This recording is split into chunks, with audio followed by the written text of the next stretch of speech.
Imran, welcome.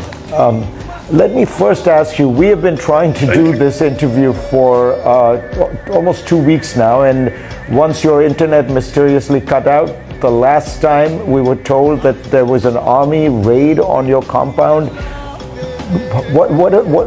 Tell us what happened.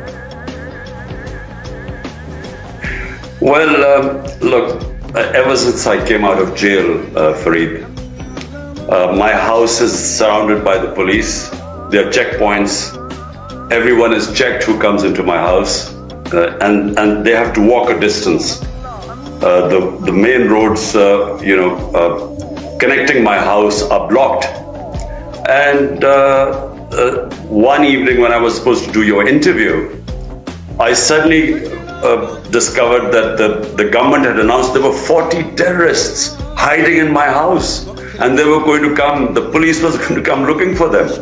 So I opened my house for the media to come and see where these terrorists were. So that's what stopped the police raid. So unfortunately, it's an unpredictable time. So hence I couldn't do the interview before.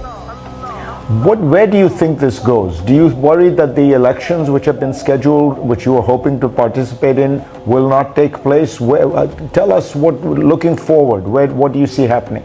Well, Fareed, my worry so far is about our democracy is being dismantled. The two provincial assemblies in which we were governing, that's 70% of Pakistan, KP and Punjab. We dissolved our governments, and the constitution is clear, you have to have elections within 90 days. The government wouldn't hold the elections. We then had to go to the Supreme Court.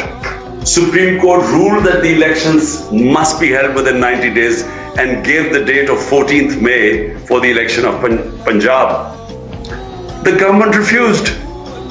They violated the constitution and the orders of the Supreme Court. Now my worry is that even the national elections which are scheduled for October, I'm worried that even they will hold the elections unless and until they are clear that PTI, my party, won't win. Right now our rating is above 70%. Out of 37 by-elections, we have swept 30. So they are petrified of elections. And because they are scared that PTI and I will be back into power, everything is being done to dismantle our democracy. So right now, as we speak, over 10,000 workers have been arrested. My entire senior leadership is in jail. Tuesday, I'm going to make an appearance for various bails in Islamabad. 80% chances are that I will be arrested. So right now, there's no rule of law. One of the judges cried while saying that he gave people bail and they were rearrested when they got out of the court. The Supreme Court Chief Justice, when he says elections are to be held on 14th of May, when his decisions are discarded. So we are heading towards law of the jungle. Might is right. Right now, there's no rule of law in this country. Imran Khan, who is at the center of a political maelstrom in his country right now. Imran, you know how the story goes, that the army was happy to work with you in your first incarnation. In fact, they supported you, but then they found you uncontrollable and they essentially engineered your ouster. And now you have taken them on openly. Are you doing that, and can you win a struggle against what is often called Pakistan's most powerful institution? You know that the way the saying goes that most countries have armies. In Pakistan, it is the army that has a country. Look, Fareed, how can you win by taking on your own army? Even if you win, it's a Pyrrhic victory. The country loses. Pakistan needs a powerful army. All you have to do is look around the Muslim world and just look at the devastation that is going on there. So I am a firm believer that the country needs a strong defense and needs to be able to defend itself as it did in the war on terror, because we got ourselves into a mess. And 80,000 Pakistanis died. And the army gave great sacrifices. The problem right now is, first let me just correct you. I never had a problem with the army. I worked knowing that they were entrenched. The army has been it's a fact. Of 75 years, the army has had, 3 times they have ruled directly through martial laws. I mean, last 60 years, half has been ruled by the army and the half by the 2 families, Bhuttos and Sharifs. So I was working with them. I was working with General Bajwa. What happened when he decided to switch horses and abandon me and topple my government? I still am not sure. I'm still not sure of his motives. One of them could have, he had struck a deal with the current Prime Minister for his extension. But I never knew what happened.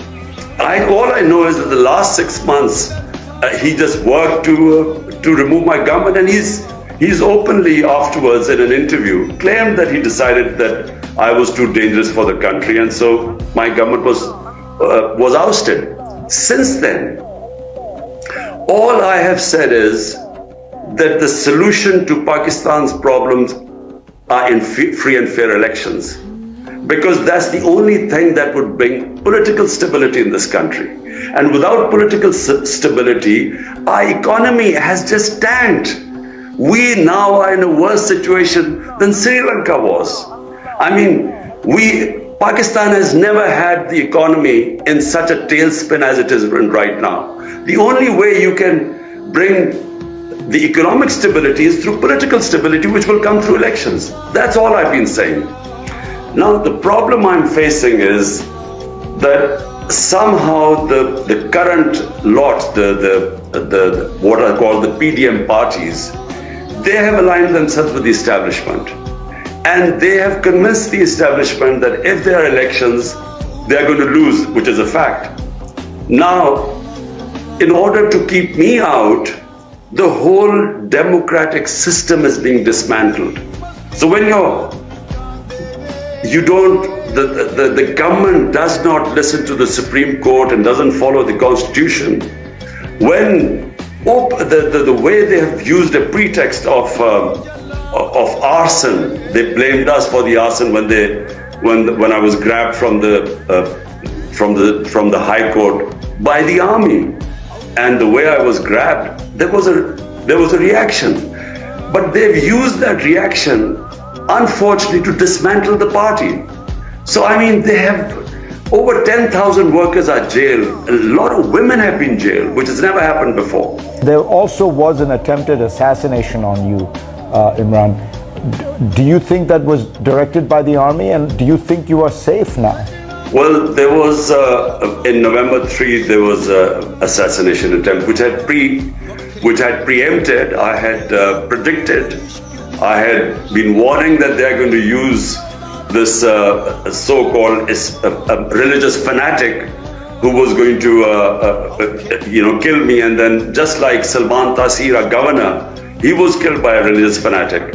So they were going to use that to bump me off. And the reason was that they had lost all the by-elections and the party was getting more and more popular. So I knew that my life was in danger, and I had sort of spoken about it, publicly about it. Then, but subsequently, there was another attempt on my life. I was very lucky to get away. This was on the 18th of March in the judicial complex. I mean, there was a perfect trap to have me bumped off. There was one other way which I preempted and already announced, So, yes, my life is in danger, because they feel that even if they put me in prison, the popularity of my party is at such a level right now that despite that, they think that they won't be able to stop us winning.